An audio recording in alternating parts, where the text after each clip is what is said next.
오늘의 말씀 누가복음 1장 46절부터 56절 말씀입니다. 마리아가 이르되 내 영혼이 주를 찬양하며 내 마음이 하나님 내 구주를 기뻐하였음은 그의 여종의 비천함을 돌보셨음이라.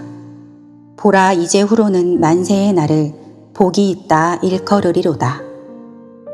능하신 이가 큰 일을 내게 행하셨으니 그 이름이 거룩하시며 긍휼하심이 두려워하는 자에게 대대로 이르는도다.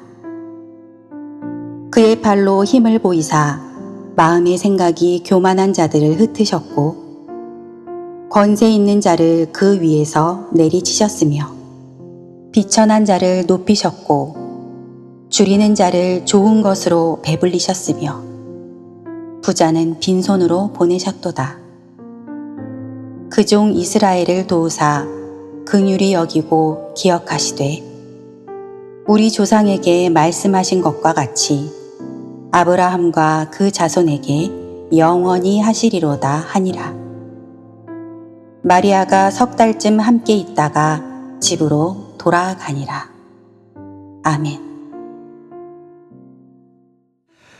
마틴 루터가 성탄절에 관한 설교를 하면서 세 가지 기적에 관한 이야기를 한 적이 있습니다. 그 첫 번째는 하나님께서 인간이 되신 것이고, 두 번째는 처녀가 아이를 가진 것이고, 세 번째는 마리아가 그 사실을 믿은 것인데, 그 중에 가장 큰 기적은 바로 이 세 번째 기적이다라고 설교를 한 적이 있습니다. 마리아가 자신의 잉태에 관한 소식을 듣고 그것을 믿고 또한 그대로 순종한 사실, 그것이 우리 인간에게 있어서는 가장 큰 기적이라는 것입니다. 예수님의 육신의 어머니 마리아는 요셉과 종혼하고 아직 동침치 않은 처녀의 몸으로 가브리엘 천사로부터 보라, 내가 잉태하여 아들을 낳으리니 그 이름을 예수라 하라는 이 수태에 관한 이야기를 듣습니다. 당시 이 처녀의 몸으로 아이를 갖는다는 것은 율법적으로 죽을 수 있는 그런 정죄의 대상이 되는 것과 같은 것이었습니다. 하지만 마리아는 그 소식에 당황하지 않고 이렇게 이야기를 합니다. 주의 여종이 오니 말씀대로 내게 이루어지이다. 믿음으로 고백을 하게 되죠. 그리고 그 말씀에 순종하게 됩니다. 언젠가 여러분에게 이야기 드렸듯이 우리 믿음에 있어서 가장 중요한 것이 있다면 그것은 바로 순종입니다. 하나님 말씀에 대한 순종이 바로 우리 믿음의 가장 기본이라는 것이죠. 순종. 하나님께서 어떤 말씀을 주셨을 때 그 말씀에 즉각적으로 반응하는 행동, 그것이 바로 순종입니다. 마리아는 이처럼 순종하는 마음으로 하나님 말씀을 따른 것입니다. 그것도 처녀의 몸으로 아이를 갖게 될 것이라는 다소 황당하고 도저히 받아들이기 힘든 그런 하나님의 말씀이었지만 그는 그 말씀을 받아들였고 그 말씀에 순종을 한 것입니다. 여러분, 순종은 이래야 합니다. 왜 아무도 아멘을 못 하십니까? 순종은요, 이래야 합니다. 너무 많은 것을 생각하면 안 돼요. 순종은 즉시 하는 것입니다. 나중에 하는 것이 아니라는 거예요. 생각해보고 고민해보고 순종하려고 하면 그 순간 우리는 순종으로부터 멀어질 수밖에 없는 것입니다. 왜냐하면 우리의 본질이 그렇기 때문에 그래요. 사탄도요, 이러한 우리의 그 모습을 너무나도 잘 알고 있습니다. 그래서 그러한 우리의 그 모습을 이용하죠. 자꾸 시간을 끕니다. 더 생각하게 하고요, 고민하게 만듭니다. 그리고 스스로에게 이렇게 이야기하게 하죠. 정말 그렇게 할 수 있겠어? 네가 정말 그것을 따를 수 있겠어? 거기에 순종할 수 있겠어? 결국 여러 가지 경우의 수를 생각하게 만들어서 우리로 하여금 순종치 못하게 만들죠. 우리가 아브라함을 믿음의 조상으로 여기는 이유가 무엇입니까? 그것은 바로 앞뒤 생각하지 않고 하나님 말씀에 그가 순종하는 태도로 살았기 때문입니다. 우리가 이 아브라함의 믿음을 이야기할 때 빠지지 않는 이야기가 항상 있죠. 아들 이삭을 하나님께 제물로 바치는 그 이야기 아닙니까? 하나님께서 아브라함의 아들이었던 이삭을 제물로 바치라 말씀하셨을 때 아브라함은 조금도 망설이지 아니하고 이삭을 하나님께 바칠 제물로 준비합니다. 그것도 이삭에게는 아무 이야기하지 않고 그저 자신의 아들 그 이삭을 제물로 삼고자 그를 데리고 동행하죠. 만약 아브라함이 하나님 말씀에 순종하지 못하고 조금이라도 인간적인 생각을 하게 되었다면 그는 결코 이삭을 제물로 바칠 수 없었을 겁니다. 세상 어느 누가 어느 부모가 자신의 자녀를 제물로 바칠 수 있겠습니까? 오늘 본문에 나오는 마리아도 역시 이와 같은 그런 상황이었습니다. 만약 마리아가 아무리 천사가 나타나서 내가 잉태를 하게 될 건데 그 아이를 하나님이 갖게 하신 거니 너는 그냥 그대로 행해야 해. 그렇게 이야기를 했다고 해도 마리아 마음 가운데 마리아 생각 가운데 여러 가지 경우의 수를 아마 그 순간 생각을 했다면 여러분 어떻게 되겠습니까? 처녀가 아이를 가진다고? 그건 말도 안 되지. 주위 사람들에게는 내가 어떻게 설명을 해야 되지? 그들이 내 말을 믿을까?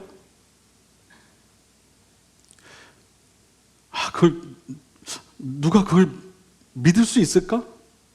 나야 그렇다 쳐도 그 말을 믿을 사람이 과연 있을까? 이런저런 생각을 하게 되겠죠. 그리고 결국은 이건 도저히 내가 할 일이 못 돼. 아마 스스로 그렇게 생각을 하고 결정을 하고 말았을 겁니다. 이것이 우리가 할 수 있는 인간적인 생각들입니다. 하나님 말씀에 대한 우리의 생각들이에요. 우리에겐 하나님의 말씀을 방해하려는 생각들로 가득해 있습니다. 그래서 너무 많은 생각을 하는 것은요, 오히려 하나님 말씀의 순종의 기회를 빼앗게 된다는 사실을 우리는 기억할 필요가 있습니다. 순종의 사람들을 보면 그들이 그리 오랜 시간 생각을 하거나 또 고민을 하지 않았음을 알 수가 있습니다. 예수님께서 베드로와 그의 형제 안드레를 부르실 때 어떻게 부르십니까? 내가 너희를 사람을 낚는 어부가 되게 하리라. 그때 그들의 반응 여러분 기억하시죠? 어떻게 그들이 반응을 합니까? 그들이 곧 그물을 버려두고 예수님을 따랐다. 성경 분명히 그들의 행동을 기록하고 있어요. 그들이 곧 그물을 버려두었다. 그리고 즉시 예수님을 따랐다. 여러분 이것이 순종인 거예요. 영어 성경을 보면 이 곧이라고 하는 단어를 straight way라는 단어를 사용한 것을 보게 돼요. 이 단어의 뜻이 즉시라는 그런 뜻입니다. 즉시. 그러므로 이 말은 예수님께서 나를 따르라고 말씀하신 것과 동시에 그들이 그 즉시 순종했다는 거예요. 그 말씀에 따랐다는 것이죠. 사랑하는 여러분, 이것이 순종인 줄 꼭 믿으시길 바랍니다. 저는 여러분들에게도 이러한 순종의 믿음이 있기를 바랍니다. 순종의 믿음. 하나님 말씀하실 때 너무 고민하지 마세요. 너무 여러 가지 경우의 수를 생각하지 마세요. 그 말씀에 그냥 순종하세요.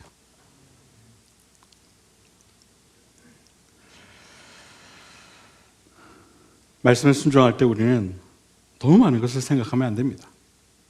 말씀을 말씀으로 받아들이고 하나님의 그 말씀이 이끄시는 대로 순종해야 하는 것입니다. 말씀 위에 서려 해서는 안 돼요. 말씀 위에 서려 해서는 안 돼요. 말씀 아래에서 우리는 순종해야 하는 거예요. 많은 사람들이 말씀 위에 서려고 해요. 자꾸 뭔가를 해석하려고 하고 뭔가를 자꾸 생각하려고 해요. 그리고 스스로 결정을 하죠. 그래서는 안 된다는 겁니다. 말씀 아래에서 순종하는 신앙이 복된 신앙이 되는 줄 여러분 꼭 믿으시기를 바랍니다. 계속해서 오늘 본문을 보면 천사 가브리엘에게 수태에 관한 고지를 듣고 이 엘리사벳을 방문한 마리아가 이렇게 찬양을 하는 것을 보게 됩니다. 내 영혼이 주를 찬양하며 내 마음이 내 구주를 기뻐하였음이니라. 오늘 본문은 우리가 잘 알고 있듯이 마리아의 찬가라고 하는 그런 본문입니다. 이 마리아가 자신의 수태 소식을 듣고 하나님께 경배를 드린 그런 찬양이라는 것이죠. 마리아는 찬양을 통해 이 하나님의 그 놀라운 구원 역사에 대해 노래합니다. 그러면서 마리아는 첫 번째로 비천한 자신을 가장 복된 자로 만들어 주셨음을 먼저 노래해요. 48절에 보게 되면 그가 이런 노래를 합니다. 그의 여중에 비천함을 돌보셨습니다. 보라, 이제 후로는 만세의 날을 복이 있다 일컬으리로다. 아멘. 마태복음 5장을 보면 예수님께서 팔복에 관한 말씀을 전하신 것 여러분 다들 기억하실 겁니다. 그 첫 번째가 뭔지 아십니까? 심령이 가난한 자는 복이 있나니 뭐라고요? 천국이 저희 것이다. 이 말씀을 하셨어요. 여러분, 이 말씀의 뜻은 심령, 즉 영혼이 가난하면, 즉 긍휼히 여김을 받게 되면 천국의 복이 그에게 임할 것이다 라는 말씀이에요. 영혼이 불쌍하다는 말은 하나님을 만나기 전에 우리 자신이 얼마나 불쌍한 존재인가를 깨닫는 것을 말해요. 그러니까 우리 자신을 정확히 아는 것, 우리가 하나님 앞에서 얼마나 긍휼이 필요한 존재인가를 아는 것, 그것을 알게 될 때에 하나님의 천국이 나에게 다가오게 된다는 이야기입니다. 마리아는 지금 그걸 고백하고 있는 거예요. 비천한 자를. 여러분, 마리아는 스스로를 뭐라고 고백하고 있어요? 비천한 자라. 비천한 자라. 자기 자신을 그렇게 이야기하고 있어요. 여러분 중에 누가 하나님 앞에서 하나님 저는 너무나도 비천한 자입니다 이렇게 고백해 보신 분 계십니까?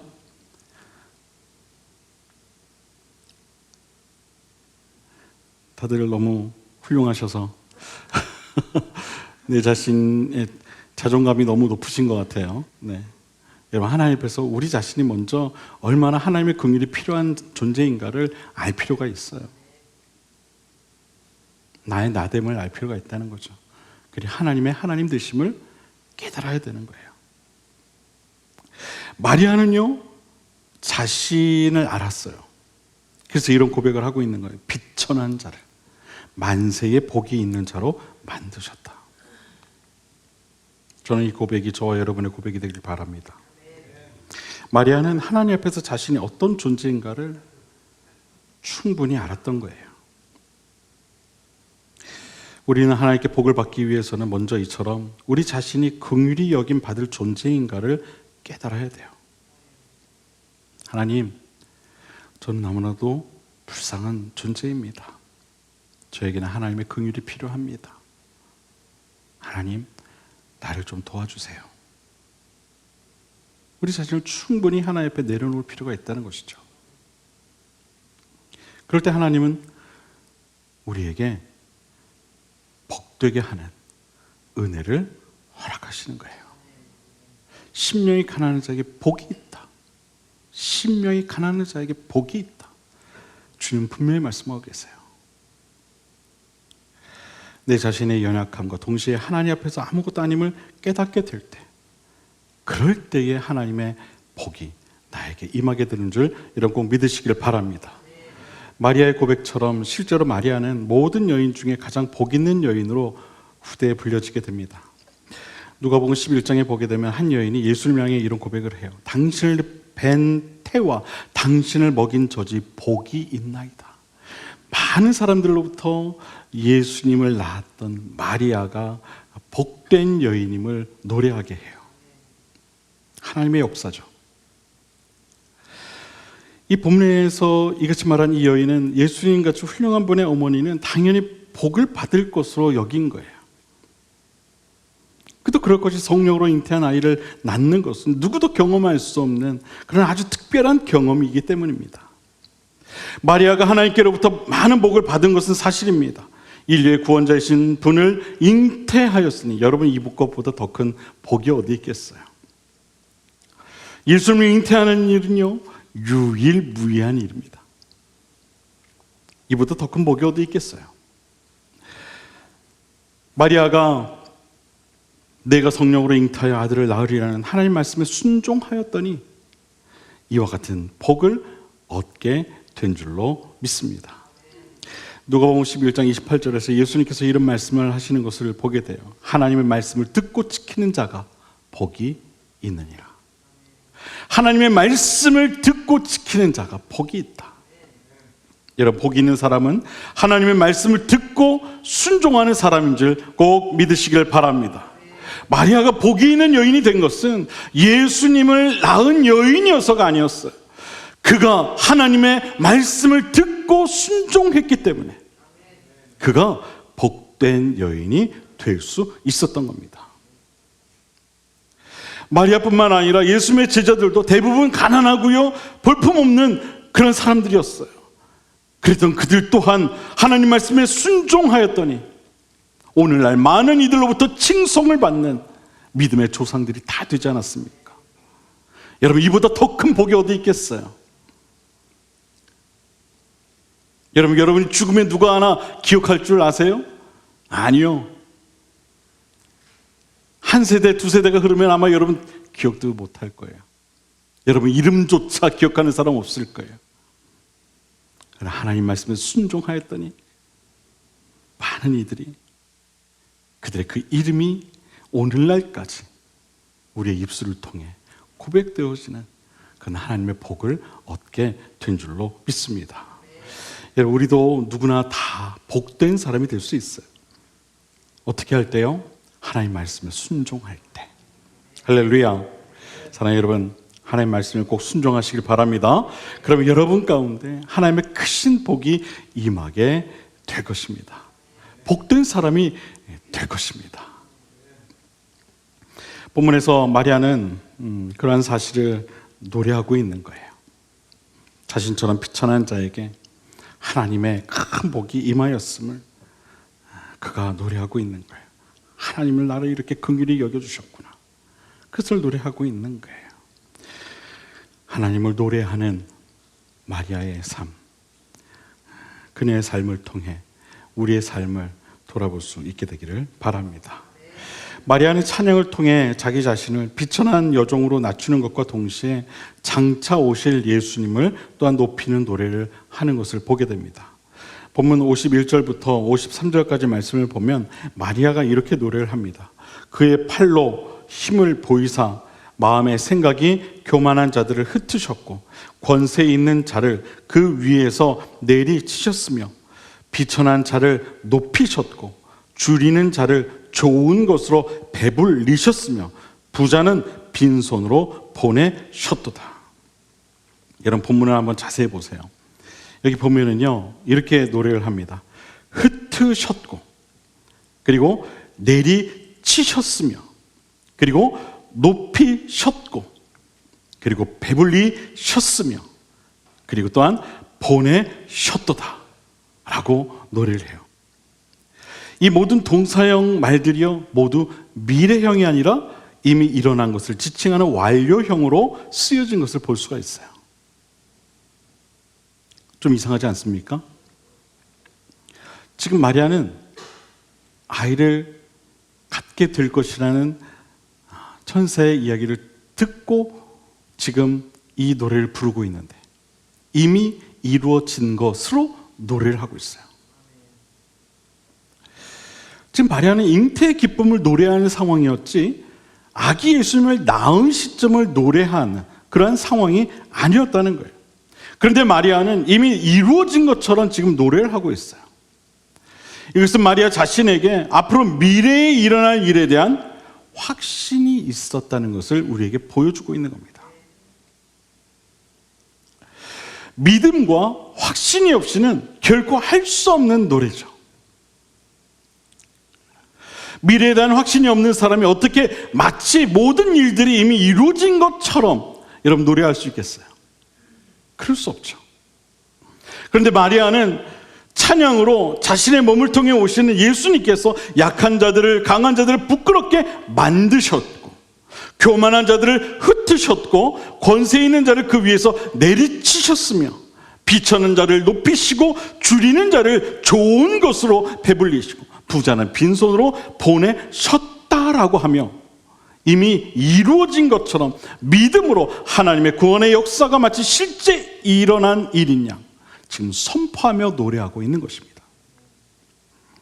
이것은 그만큼 마리아에게 이 미래에 대한 소망과 확신과 믿음이 충만했다는 것을 우리에게 보여주고 있는 거예요. 여러분 이것이 곧 소망을 가진 자의 믿음이요 또한 그런 믿음 있는 자가 부르는 노래인 줄 여러분 꼭 믿으시길 바랍니다. 마리아는 앞으로 오실 아기 예수님을 기대하는 마음 그리고 앞으로 예수님께서 이루어 가실 일들에 대한 확신이 있었던 거예요. 그래서 그 마음으로 지금 이런 노래를 부른 겁니다. 만약 마리아에게 예수님에 대한 소망이 없고 믿음이 없었다면 그녀는 결코 이런 노래를 부를 수 없었을 거예요. 그런데 마리아에게는요 소망이 있었어요. 그리고 믿음이 있었죠. 그렇기 때문에 그녀의 입술을 통해 이런 찬양, 이런 노래가 고백될 수 있었던 거예요. 여러분, 요즘 여러분의 입술에는 어떤 노래가 흘러나오고 있습니까? 아니, 어떤 고백이 나오고 있습니까? 소망이 있으십니까? 믿음이 있으십니까? 그런 얘기가 있어요. 가수들이 부르는 가사를 보면 그 가수의 끝을 알 수 있다고 하더라고요. 죽음과 절망을 노래하는 사람은 결국 그 끝이 그렇게 끝난다고 하더라고요. 근데 이렇게 가만히 생각해 보면 몇몇 이렇게 생을 달리한 가수들의 노래를 보면 얼추 그 말이 맞는 것 같아요.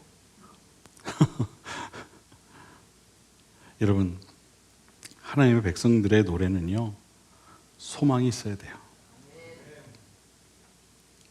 그리고 믿음이 있어야 돼요. 확신이 있어야 돼요.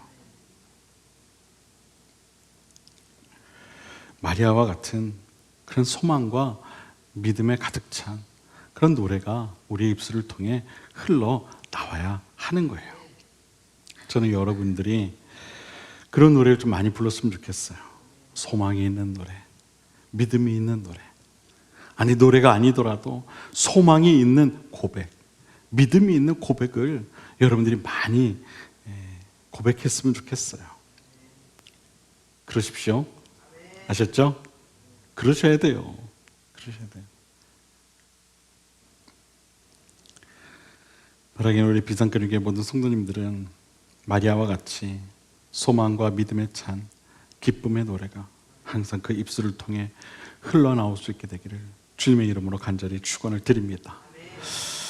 우리 안에 아기 예수님의 오심을 기대하는 마음, 그리고 그분의 역사를 바라보는 마음이 있으면은요, 우리의 입술은요 자연스럽게 그런 노래를 할 수밖에 없어요. 우리의 소망 되신 예수 그리스도, 우리 삶의 이유이자 목표가 되시는 예수 그리스도를 우리가 기대하면은요 이런 노래가 나올 수밖에 없어요. 왜냐하면 그분의 역사는 완벽하시거든요. 하나님의 역사는 한치의 오차가 없으시거든요. 그 믿음이 있고 소망이 있는데 여러분 어떻게 우리 입술을 통해 낙심하는 노래가 나오고 절망하는 노래가 나올 수 있겠어요? 그럴 수 없다. 할렐루야. 바라기는 2025년도 성탄절은 이러한 기쁨의 노래가 가득하고 충만한 그러한 귀하고 복된 성탄절이 될 수 있게 되기를 바랍니다. 그리고 더 나아가서 여러분이 느꼈던 성탄의 기쁨이 여러분 주위 분들에게 또한 흘러갈 수 있게 되기를 바랍니다. 멈출 수 없는 그런 성탄의 기쁨을 알리고 그 기쁨을 함께 나누는 저와 여러분 모두가 될 수 있게 되기를 바랍니다. 이제 시작되는 대강절 절기에 성탄의 기쁨과 함께 기대를 가득 안고 이번 한 주간을 승리하며 살아갈 수 있는 그런 저와 여러분 모두가 될 수 있게 되기를 주님의 이름으로 간절히 축원을 드립니다. 기도하겠습니다.